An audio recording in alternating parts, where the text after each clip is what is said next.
esa mañana gris. No te lo niego, fui feliz. Y nosotros seguimos de vuelta y haciendo las 10:05 y llegó el momento de hablar, ¿verdad?, de la propuesta constitucional.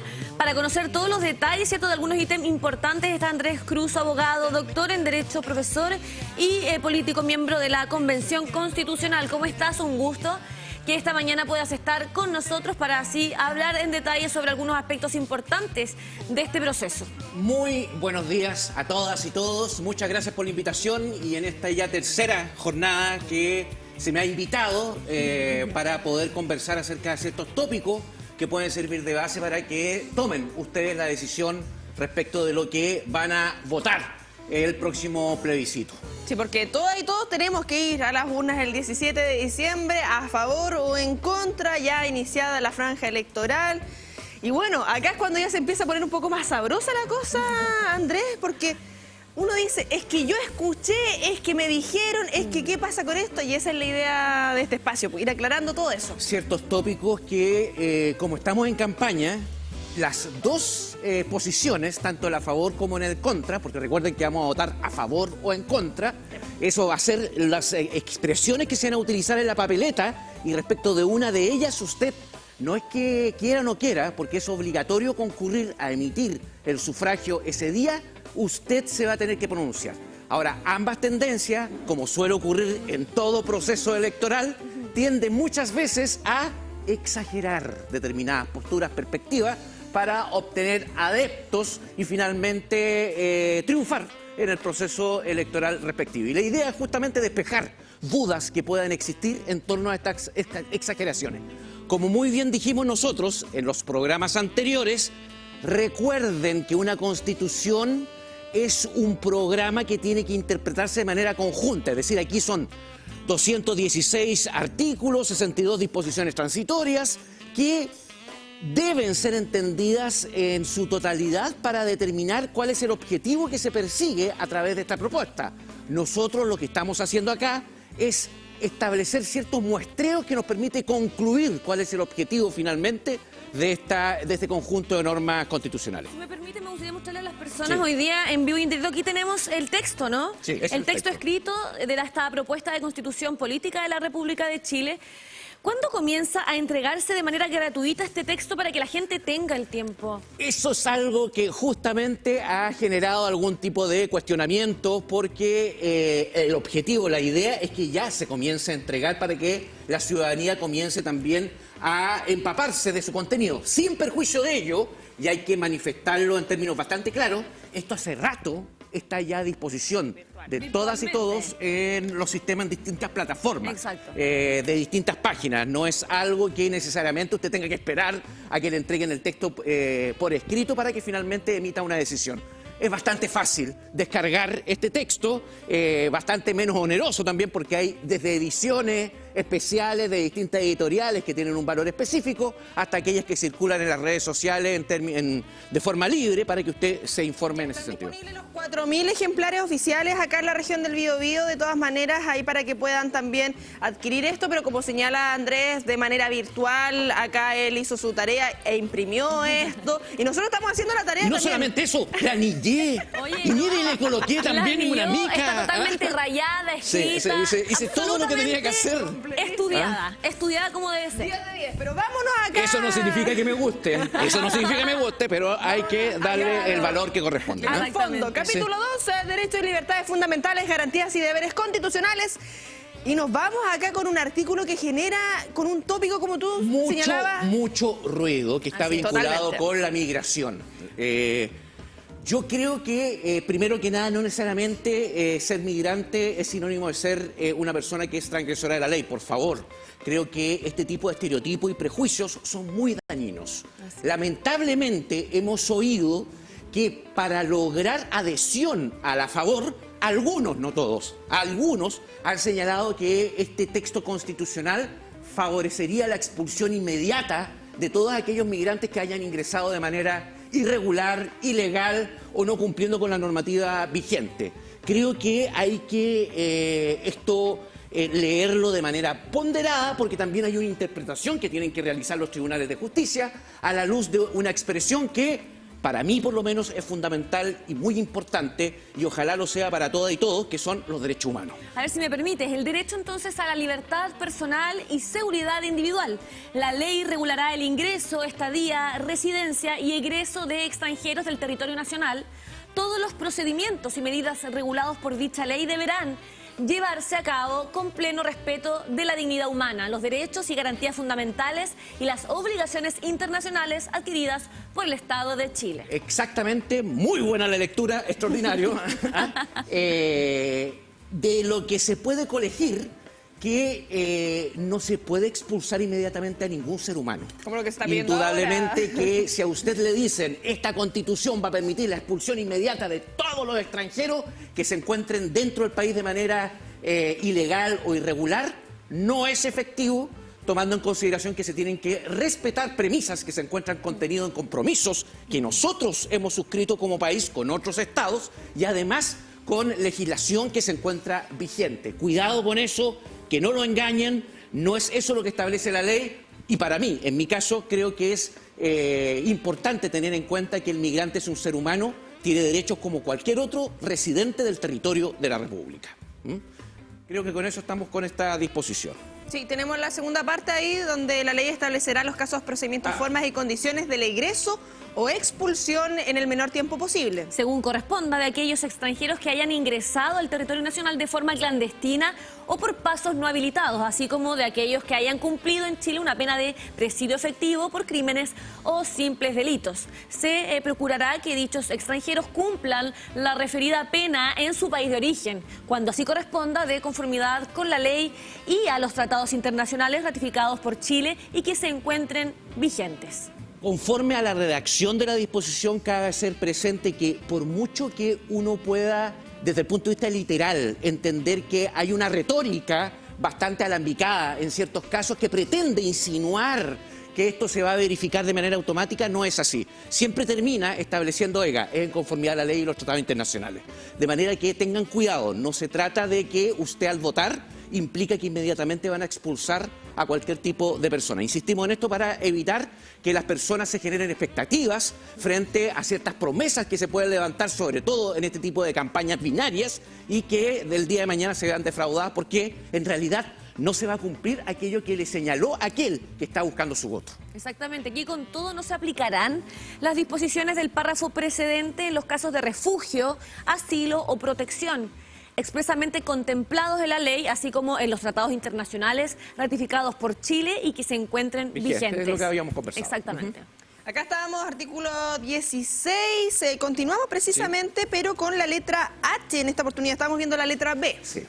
Esta disposición genera mucho ruido porque se habla de la Constitución de la seguridad, la Constitución que va a solucionar todos los problemas de la delincuencia, cosa que no es efectivo. Ninguna Constitución, de cualquier signo que sea, va a lograr ese objetivo. Las Constituciones no se elaboran para este fin, sino que son las políticas públicas y la legislación que se pueda dictar en un marco determinado, el que finalmente nos va a permitir cumplir con esa expectativa. Ahora, lo que ocurre es que ya lo vimos la semana pasada en torno a ciertos problemas que existían respecto de las exigencias que existían para la redacción de una ley. Ya vimos también ciertos problemas técnicos que existen en torno a la redacción por la detención. Hay un error técnico ahí que, bueno, de aprobarse el texto va a tener que ser solucionado de manera urgente porque viene mal. Lo que está vinculado con la detención de personas que se encuentran en situación de flagrancia y respecto a las cuales existe una orden de detención vigente. Pero ahora queremos centrarnos en algo que también ha generado mucho ruido porque lamentablemente tiene un objetivo específico y eso no es positivo que se esboce en una constitución porque responde más a programas políticos. ¿Cuál es? La letra H de el artículo, claro, el 19, número 4 del derecho a la libertad, señala expresamente que las personas condenadas a una pena privativa de libertad podrán solicitar al tribunal competente la sustitución de dicha pena por la de reclusión domiciliaria total, siempre que se acredite conforme a la ley la existencia de una enfermedad terminal o que el condenado no represente un peligro actual para la sociedad. Esto tiene nombre y apellido. O sea, para personas mayores. Sí, para personas mayores. Esto tiene nombre y apellido. Esto es finalmente lo que significa que un determinado sector político haya tenido preeminencia dentro de la Convención Constitucional y está destinado a favorecer a aquellos que se encuentran actualmente condenados, por delitos de lesa humanidad cometidos durante la dictadura cívico-militar. Creo que esto no es conveniente, no importa el signo político, pero en este caso responde a una determinada situación y contexto histórico. Esto no es conveniente que esté dentro de un texto constitucional, obviamente atenta en contra de la separación de poderes, atenta en contra de finalmente las penas que pueden decretarse por delitos tan deleznables como es la violación sistemática de los derechos humanos y medidas ejemplificadoras que responden a los compromisos que nosotros también hemos suscrito como país. Y también tomando en consideración que detrás de estas violaciones sistemáticas de los derechos humanos, recordemos que hay víctimas. Víctimas que muchas veces han quedado relegadas a un segundo plano como consecuencia de los compromisos políticos que se han adoptado por distintos grupos para los efectos de asegurar lo que ellos denominan la estabilidad democrática del país. Por lo tanto, el hecho de permitir que esas penas sean sustituidas del modo como aparece referido en la disposición es un riesgo para justamente la estabilidad o la credibilidad que nosotros podríamos tener respecto de situaciones que ojalá no ocurran el día de mañana en torno a la repetición de este tipo de circunstancias. Y para cerrar, cabe hacer presente que al no distinguirse pueden ser sujetos que hayan cometido delitos tan graves como homicidio, delitos sexuales, que también se van amparados por esta disposición que pretende beneficiar a estos sujetos. Nos parece que hay que tener cuidado. No es entonces la Constitución de la seguridad ni la Constitución que va a solucionar los problemas de la delincuencia conforme a lo que venimos conversando. Sí, pasamos a la letra I, dejamos el tema ya en torno a la seguridad, pero nos vamos a lo medioambiental también acá, tomamos otro punto. Este es un gran tema. Así es, las aguas en cualquiera de sus estados y en fuentes naturales u obras estatales de desarrollo del recurso son bienes nacionales de uso público. En consecuencia, su dominio y uso pertenecen a la nación toda. Sin perjuicio de aquello, podrán constituirse o reconocerse derechos de aprovechamiento de aguas, los que confieren a su titular el uso y goce de estas y le permiten disponer, transmitir y transferir tales derechos en conformidad con la ley. ¿Qué pasa con las aguas? La verdad es que uno hubiese esperado que esta Constitución hubiese reaccionado en torno a un contexto que es completamente distinto al que existía cuando se redactó la Constitución de 1980. Se insiste en establecer un derecho de propiedad sobre las aguas. Tenemos comunidades completas que lamentablemente no tienen la provisión de agua necesaria para poder subsistir, que finalmente dependen de camiones aljibe, que han visto desmedrada su calidad de vida como consecuencia de la falta de reacción ante una situación de sequía que todavía no superamos completamente y que hubiese aconsejado establecer una manera de enfrentar la dinámica de las aguas de una forma distinta a la que hoy se consagra. No estoy hablando de Cuba, Venezuela, Corea del Norte, otros países del ámbito occidental tan capitalistas como el nuestro han tomado decisiones distintas cuando se trata del agua, justamente porque es un elemento que forma parte de un derecho fundamental que nos permite finalmente subsistir como el aire. Hoy en día, de hecho, se ha pretendido por algunos privatizar el aire conforme a las disposiciones que se encuentran contenidas en la Constitución de 1980.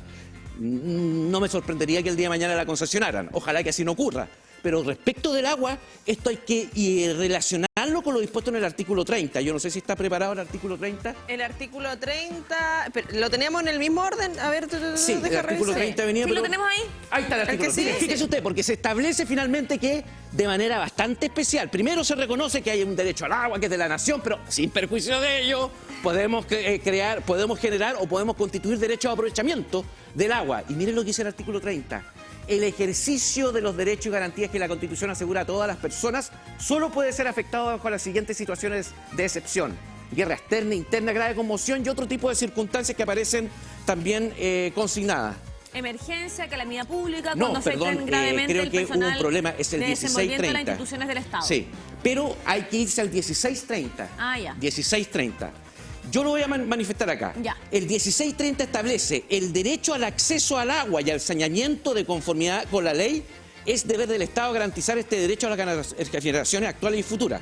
Asimismo, es deber del Estado promover la seguridad hídrica acorde a criterios de sustentabilidad. La legislación y regulación y gestión deberán incorporar todas las funciones del agua, priorizando el consumo humano y el uso doméstico de subsistencia, ¿no es cierto? Hasta ahí todo es espectacular. Claro. Sin embargo, cuando nosotros llegamos al artículo 16, 35, letra I, se nos genera un problema, por cuanto señala las aguas en cualquiera de sus estados, en sus fuentes naturales u obras estatales de desarrollo de recursos son bienes nacionales de uso público. En consecuencia, su dominio y uso pertenecen a la nación toda. Sin perjuicio de aquello, pueden constituirse o reconocerse derechos de aprovechamiento de agua, los que confieren a su titular el uso y goce de esta y le permiten disponer, transmitir y transferir tales derechos en conformidad a la ley. ¿Qué significa esto? Que no superamos el problema que acarrea lo que está implicado, lo que está vinculado con el mercado de las aguas. Hoy en día hay un muy lucrativo negocio de especulación de los derechos reales de aprovechamiento de agua, de manera tal que tenemos comunidades que están junto a los ríos, tomando en cuenta que lamentablemente no tenemos un desarrollo que nos permita entender la administración adecuada de las aguas en base a la vinculación de las cuencas, sino a derechos de aprovechamiento conforme a sus cauces y fuentes. Eso hace que hayan personas que puedan adquirir derechos reales de aprovechamiento e impidan a las comunidades que están junto a estas fuentes que utilicen estas aguas. Y estos derechos reales de aprovechamiento ellos ni siquiera los usan, sino que los destinan finalmente a un mercado específico y especulan con lo mismo. Hay grandes individuos que han generado riquezas enormes como consecuencia de esta especulación sobre los derechos de la agua y lamentablemente esta propuesta constitucional no se hace cargo de esto, insiste con la regulación que viene desde los 80 y lamentablemente la profundiza sin tomar en consideración el contexto en el cual nos encontramos y las necesidades de nuestra población. Y va conectado con lo que hablábamos al inicio y leíamos en Diario Concepción todo lo que vive familias de Copilemo, por ejemplo. Estamos a cuántos minutos acá de lo urbano, del centro, y que no tienen acceso al agua. ¿Te parece que pasemos al artículo 155? Vamos al 155. 155, chiquillos, en dirección, en torno a los tribunales de justicia, donde ahí lo tenemos. Ya. Bien, como también manifestábamos en alguna oportunidad en la primera sesión, una constitución tiene dos grandes partes. Una parte dogmática, que consigna valores, derechos, y una parte orgánica, que consigna cuáles son las entidades que van a estar encargadas de velar por el cumplimiento de todos estos derechos y valores que se encuentran contenidos en la parte dogmática. De hecho, para muchos, en realidad, lo más importante está en la parte orgánica, que los ciúticos denominan la sala de máquinas. Paréntesis, algunos sostienen o refieren que esta denominación de sala de máquinas vendría de un constitucionalista argentino que es Roberto Gargarella. Eso es un error, eso viene de un texto de Giovanni Sartori, que es un politólogo italiano, que en un texto que se llama Ingeniería Constitucional ya hablaba de la maquinaria constitucional. Ya, pero eso es otro punto. ¿Ya? En la parte orgánica nosotros encontramos la regulación del Congreso, de los tribunales de justicia, del Tribunal Constitucional, de la Contraloría General de la República, del Banco Central, etcétera. Y por lo tanto, esto es muy importante porque finalmente toda esta retórica, esta palabrería de derechos fundamentales, disculpe que lo diga así, porque finalmente son palabras que están en un papel, dependen de cómo la van a aplicar los tribunales de justicia, el gobierno, a través de decisiones que se pueden adoptar de distinta naturaleza. Así es. Artículo 55 lo leemos, los tribunales de justicia no podrán, en caso alguno, dejar de aplicar un precepto legal por causa de inconstitucionalidad sin una sentencia de inaplicabilidad del Tribunal Constitucional que así lo haya resuelto. Problema. Es decir, vamos a obligar a los tribunales de justicia a que si en el caso en concreto, en una aplicación de una norma constitucional, pueda ser inconstitucional, de todas maneras tengan que aplicar. Un ejemplo, como en la precepto, como nosotros lo vimos en la primera oportunidad, el derecho a enseñanza establece, bueno, el derecho también del interés superior del niño, conforme a lo que establece esta propuesta constitucional, depende de la decisión de los padres. Si tenemos unos padres que son religiosamente, tienen una religión integrista, que impide que a los niños se les hagan transfusiones de sangre, o que se les intervenga quirúrgicamente, porque esto implicaría que no se le abriría las puertas al paraíso, qué sé yo, qué cosa.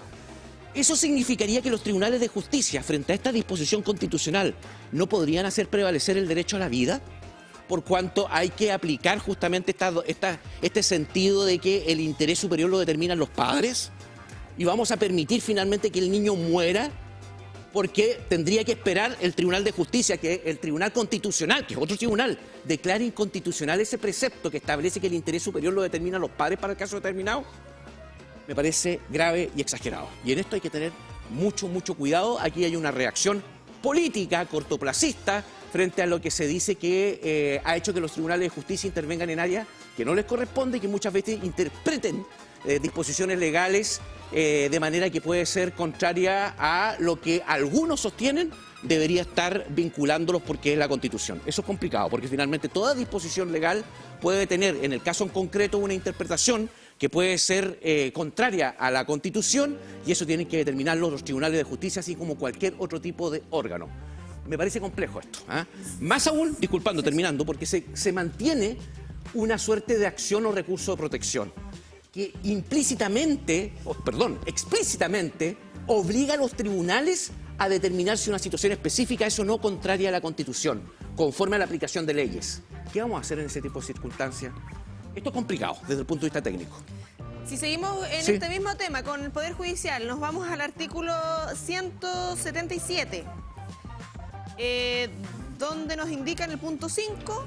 El ejercicio de la acción penal pública y la dirección de las investigaciones de los hechos que configuren el delito, de los que determinen, ¿verdad?, la participación punible, ¿verdad?, de los que permitan agravar o atenuar la responsabilidad penal y los que acrediten la inocencia del imputado en las causas que sean de conocimiento de los tribunales militares, como asimismo la adopción de medidas para proteger a las víctimas y a los testigos de tales hechos corresponderán en conformidad con las normas del Código de Justicia Militar y las leyes respectivas a los órganos y a las personas que ese código y esas leyes determinen. Ya, esto lo puse porque un argumento que se utilizó para rechazar la propuesta constitucional de la Convención Constitucional era que establecía sistemas de justicia paralelos. Sí. Y la gente y la ciudadanía se indignó porque habían tribunales indígenas. Sí. ¿Cómo era posible que se afectara el Poder Judicial y ahora habían distintos sistemas de justicia? Claro. Pero a nadie le importa que se consagre un sistema de justicia militar paralelo al sistema de justicia civil. Ahí se dan cuenta que políticamente el argumento que señala que no existen o que finalmente se pretende en esta Constitución fortalecer el Poder Judicial no es efectivo. Por cuanto se insiste, esto ya está en la Constitución de la dictadura cívico-militar, esto finalmente se insiste con esta división del sistema de justicia que siempre ha existido. Por eso a uno le llamaba la atención este argumento y que la ciudadanía lamentablemente en muchos casos aceptó como argumento válido esto de los sistemas de justicia paralelos y que hoy lamentablemente aquellos que están por el a favor tratan de evitar esta discusión porque obviamente no tienen cómo defender esta postura. Si a usted le dicen el día de mañana esta Constitución fortalece los tribunales de justicia y establece un solo sistema de justicia, un solo poder judicial, no es verdad. Hay sistemas de justicia paralelos, tal cual como se criticó los sistemas de justicia indígenas, hoy tenemos, se insiste en el sistema de justicia militar paralelo al sistema de justicia civil. Ahí en torno al Ministerio Público, artículo 177, lo que estamos haciendo acá junto al abogado Andrés Cruz es ir analizando y aclarando temas que generan controversia, de acuerdo también a lo que vamos levantando con la audiencia. Si nos vamos al artículo 204, relacionado al Banco Central. Ya, esto tiene un cariz, yo no podía dejar de establecerlo porque tiene un cariz técnico. A ver. Miren, hoy, efectivamente, la regulación en torno o las causales específicas de remoción o cómo se remueve a un consejero del Banco Central se establece en la Ley Orgánica Constitucional. Ley Orgánica Constitucional que tenía un quórum de reforma que es análogo a una norma constitucional. Por lo tanto, y me parece bien, lo que decide la propuesta es elevar a la categoría constitucional, al hacer desaparecer las leyes orgánicas constitucionales, elevar a categoría constitucional la disposición que regula cómo vamos a remover a un consejero del Banco Central. Recuerden ustedes que uno de los argumentos que se esbozó para los efectos de rechazar la propuesta de la Convención Constitucional fue que se debilitaba la autonomía del Banco Central. Lo que a mi juicio es falso, pero no importa, ya se perdió eso, por lo tanto no vale la pena insistir en esa circunstancia. El punto es que se insiste en lo que actualmente regula o está establecido en la Ley Orgánica del Banco Central, estableciendo que para remover a alguno de los consejeros del Banco Central se requiere primero una decisión del presidente de la República, que tenga que ser solicitada por la totalidad de los miembros del Consejo por causa justificada y previo consentimiento del Senado otorgado por 3/5 de sus miembros en ejercicio.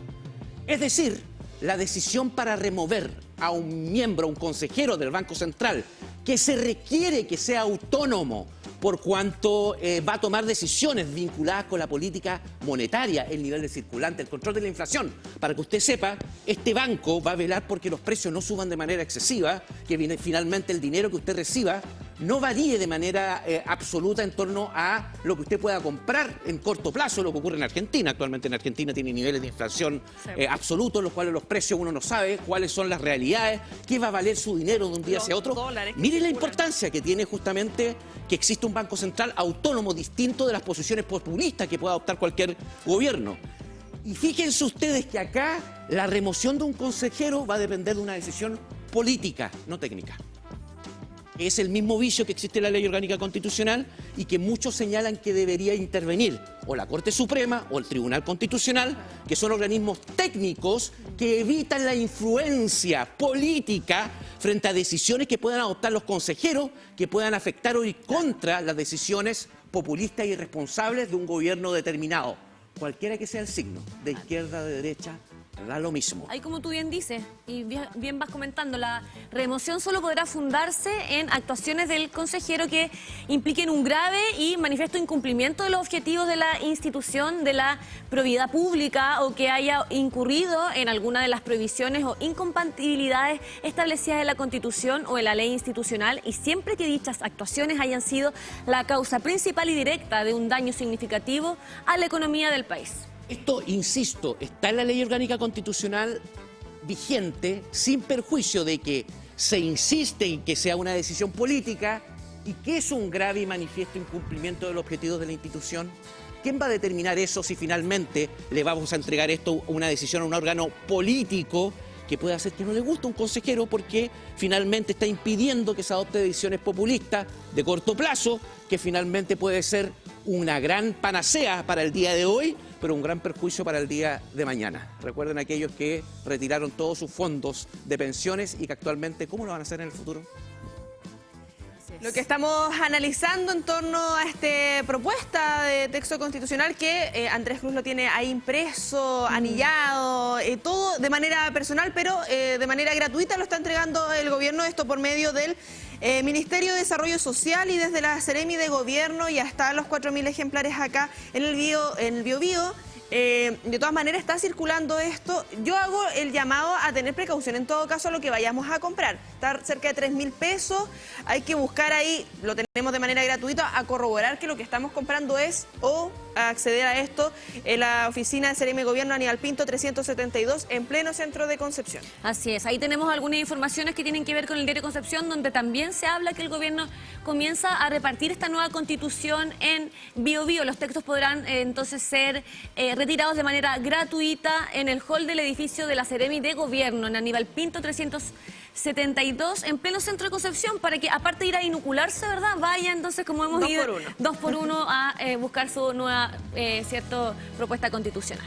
Andrés, la próxima semana nos vemos de nuevo, ¿no, Andrés? ¿Renovamos? ¿Tendrás bueno, tiempo? claro, si me invitan yo estaré presente, dichoso, para poder colaborar de alguna manera en que emita su voto informado y no se deje engatusar o engañar por cualquiera de las tendencias que están actualmente en campaña. Que la decisión sea personal, de acuerdo a la información de esta nueva propuesta. Así que a leerla vía física, a leerla vía virtual, pero a estar informado para que usted tome su mejor decisión. Queremos que lo traiga Anita María Pacheco. Nos preguntan en producción, ¿quieren que lo traiga? Queremos que lo... Sí. Un sí, unas dime arriba en dirección. Usted sabe acá, con el cariño que lo recibimos. Sí, Andrés, siempre es de un aporte para nosotros. Muchas gracias por estar aquí. Muchas gracias a usted. Por darte el tiempo de acompañarnos. Sí, oye, sí, es tiempo, es estudio, nos manda los artículos para que hagamos ahí el trabajo en conjunto. Así que ahí estaremos.